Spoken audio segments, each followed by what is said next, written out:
ये कहानी है आज से तकरीबन 50 साल पुरानी। बरमूडा देश के घने जंगलों के बीच बसा हुआ था एक खूबसूरत सा गांव चंडीपुरा।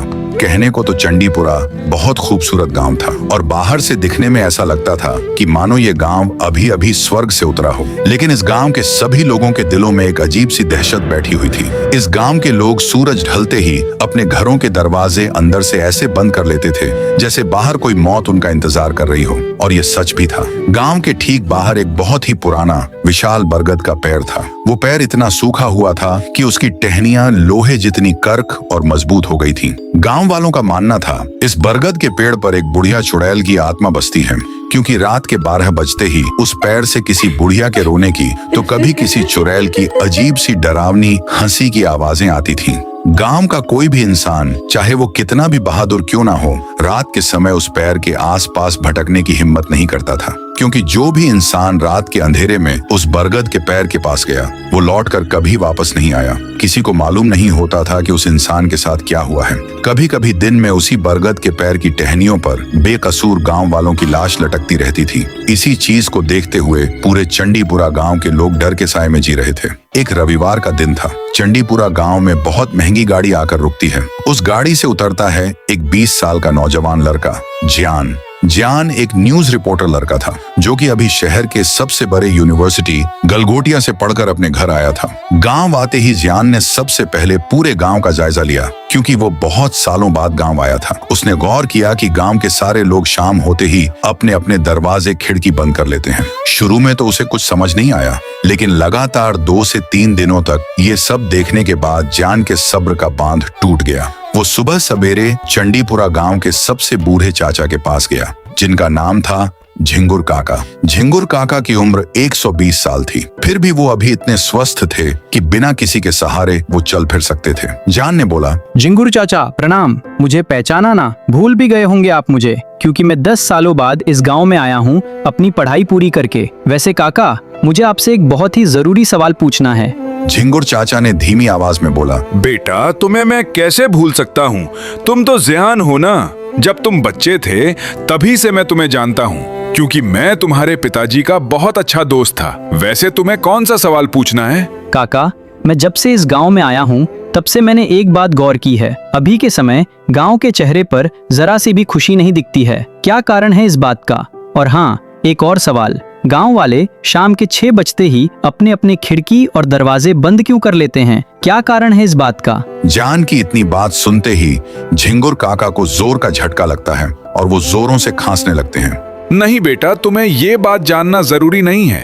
तुम अभी बच्चे हो। और हाँ, मेरी ये गुजारिश है कि शाम होते ही अपने घर के खिड़की दरवाजे बंद करके चुपचाप सो जाना, नहीं तो तुम्हें मालूम नहीं है कि वो क्या कर सकती है। कौन क्या कर सकती है? और आपकी अचानक से तबीयत कैसे खराब हो गई? बेटा, गांव के बाहर एक सैकड़ों सालों पुराना बरगद का सूखा पेड़ है और उस पेड़ के ऊपर एक बूढ़ी चुड़ैल की आत्मा भटकती है। हा, क्या काका, आप इतने समझदार और उम्र दराज होकर भूत प्रेत पर विश्वास करते हो? ये सब फिजूल की बात है। नहीं, तुम इस गांव में कम रहते हो ना, इसलिए तुम्हें मालूम नहीं है उस चुड़ैल के बारे में।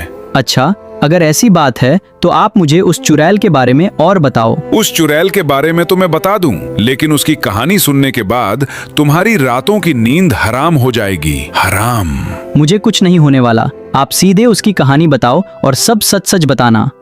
ठीक है, तो सुनो। ये बात है आज से 100 सालों पुरानी। उस समय चंडीपुरा गांव के ठीक सामने एक अंधी भिखारन बुढ़िया रहती थी, जिसकी दोनों आंखें खत्म हो चुकी थीं। वो एक हरे भरे बरगद के पेड़ के नीचे छोटी सी कुटिया में रहती थी। भगवान ही जाने वो कहां से क्या खाकर जिंदा थी, क्योंकि कोई भी इंसान उस भिखारन को भीख नहीं देता था। लेकिन उस समय चंडीपुरा गांव में एक बहुत बड़े गुंडे का आतंक था, जिसका नाम था भारू। भारू के पास पूरे गुंडों की टीम थी, जो पूरे गांव वालों को परेशान करती थी। एक बार की बात है, भारू गुंडे ने एक दिन चंडीपुरा गांव के बहुत अमीर जमींदार के घर डाका डाला और जमींदार की हीरे की अंगूठी चुरा ली। जब जमींदार को ये बात मालूम चली तो उसने पूरे गांव वालों को बुलाकर एक बैठक करवाई और बोला, सभी गांव वाले कान खोल कर सुन लो, जिसने भी मेरी हीरे की अंगूठी चुराई है वो चुपचाप मुझे अंगूठी लौटा दो, वरना अगर मुझे मालूम चल गया कि ये घिनौना काम किसने किया है तो उसके गले के अंदर जाकर नल्ली खींच लूंगा मैं उसकी। तभी बैठक के बीच में भारू गुंडे ने अपना भेष बदलकर प्रवेश लिया और जमींदार को बोला, साहब मुझे मालूम है कि किसने आपकी अंगूठी चुराई है। गांव के बाहर जो एक बरगद के पेड़ के नीचे भिखारन बुढ़िया रहती है, उसी हरामी बुढ़िया ने आपकी अंगूठी चोरी की है। मैंने उसे देखा था अंगूठी को लेकर भागते हुए। इतना सुनते ही जमींदार का गुस्सा पीछे होकर निकलने लगा। आज मैं उस बुढ़िया को नहीं छोड़ूंगा।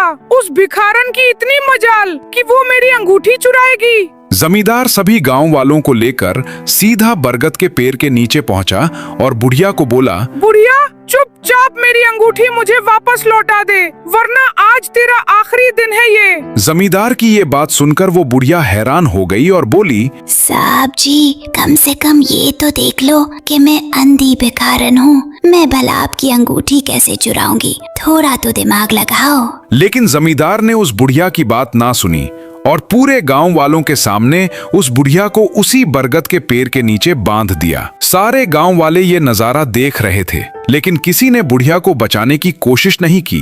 बुढ़िया अपनी जान की भीख मांगती रही, लेकिन उस जालिम जमींदार ने बरगद के पेड़ में आग लगा दी। कुछ ही देर में पूरा बरगद का पेड़ जलकर सूख गया और वो भिखारन बुढ़िया भी वहीं जलकर भस्म हो गई। लेकिन मरने से पहले उस बुढ़िया ने सारे गांव वालों को बोला, तुम लोगों ने एक निर्दोष को जलाया है। मेरा शरीर चलेगा लेकिन मेरी आत्मा इसी पेड़ में रहेगी, और जो भी इस पेड़ की छांव में आएगा मैं उसका मांस नोच कर खा जाऊंगी। जब तक इस गांव का हर एक इंसान नहीं मरता मेरी आग नहीं बुझेगी। उस बुढ़िया के शरीर की राख उसी बरगद के पेड़ के नीचे दफन हो गई। लेकिन उस दिन के बाद वो पूरा पेड़ श्रापित हो गया। भारू गुंडा मर गया और वो जमींदार मर गया, लेकिन मरते मरते उन लोगों ने पूरे चंडीपुरा गांव वालों के ऊपर श्राप लगवा दिया जो कभी नहीं हट सकता। झिंगुर काका की ये सारी कहानी सुनकर जियान जोरों से हंसने लगा। अरे वाह काका, आप बहुत अच्छी कहानी बना लेते हो। आपको तो फिल्म बनानी चाहिए इस पे।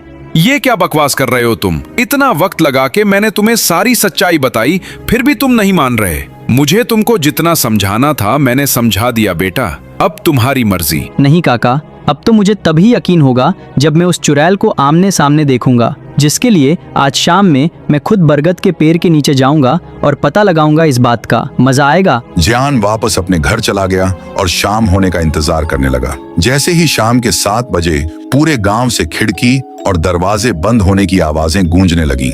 लेकिन गांव की सड़कों पर बहुत सालों बाद कोई लड़का चल रहा था। वो और कोई नहीं बल्कि जियान था, जो कि गांव के बाहर वाले बरगद के पैर के नीचे जा रहा था, ताकि वो झिंगुर चाचा की कही गई बात देख सके कि वो सारी बातें सही हैं या नहीं। कुछ ही देर में वो पुराने बरगद के पैर के नीचे पहुंचा। वहां पर इतना सन्नाटा था कि अगर जमीन पर सुई भी गिरे तो उसकी आवाज सुनाई देगी।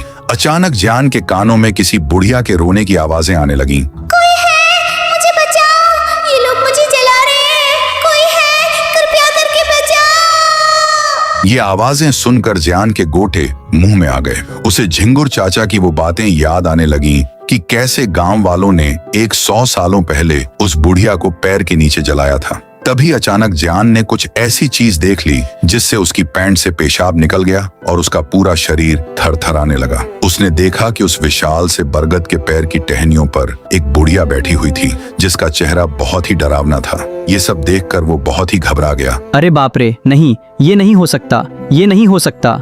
उसने अपने कदम पीछे मोड़ लिए और सीधा अपने घर की तरफ भागने लगा। लेकिन आधे रास्ते पर अचानक वही चुड़ैल उसके सामने खड़ी हो गई। जान ने रोते रोते बोला, मुझे माफ कर दो, मेरे से बहुत बड़ी गलती हो गई, मुझे यहाँ नहीं आना चाहिए था, आप कृपया करके मुझे छोड़ दो। जान की बातें सुनकर वो चुड़ैल बहुत ही जोरों से हंसने लगी। लेकिन उसकी हंसी सुनकर जियान वहीं बेहोश हो गया। आखिर बेहोश होने के बाद जियान के साथ क्या हुआ होगा? क्या वो बुढ़िया चुड़ैल उसे खा जाएगी या फिर किस्मत से जियान बच जाएगा? आगे की कहानी जानने के लिए चैनल को सब्सक्राइब कर लो। जल्द ही आ रहा है चुड़ैल का साया पार्ट 2।